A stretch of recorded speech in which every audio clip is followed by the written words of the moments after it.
Hi mga kapriti, kumakain pala kami ngayon ng pananghalian. So, ang aming ulam ay adobong baboy. Hoy, anong ginagawa mo?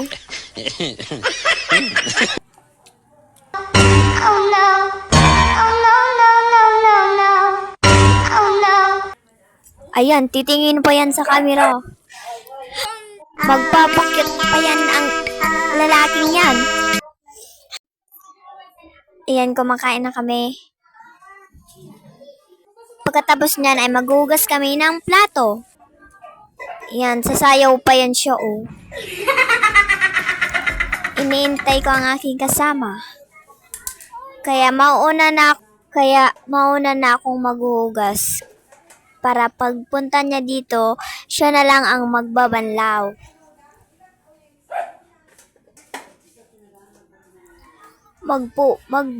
Iyan o.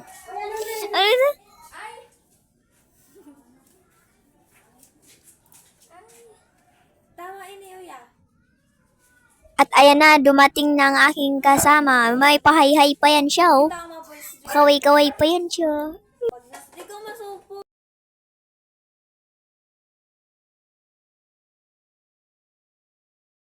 Masaya ng A above na yan kasi tapos na maghugas. At pagkatapos ng hugas namin ay nilagay ko na sa planggana at ilipat ko na doon. Ay ano yan? Naghugas pala siya ng kawali. Habang ako ay maglalagay ng plato sa lagayan and maghugas pa siya muna siya ng kawali. Yan. At ako naman ay paulit-ulit si Be.